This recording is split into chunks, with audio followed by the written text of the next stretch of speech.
اور موسیٰ تمہارے پاس کھلے ہوئے معجزات لے کر آئے تو تم ان کے کوہ طور پر جانے کے بعد بچڑے کو معبود بنا بیٹھے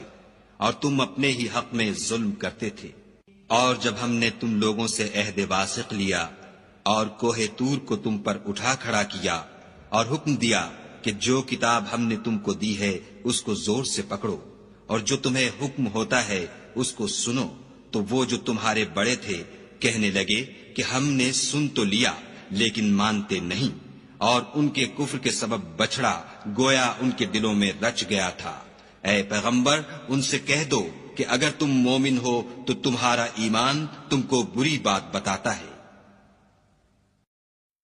کہہ دو کہ اگر آخرت کا گھر اور لوگوں یعنی مسلمانوں کے لیے نہیں اور خدا کے نزدیک تمہارے ہی لیے مخصوص ہے تو اگر سچے ہو تو موت کی آرزو تو کرو،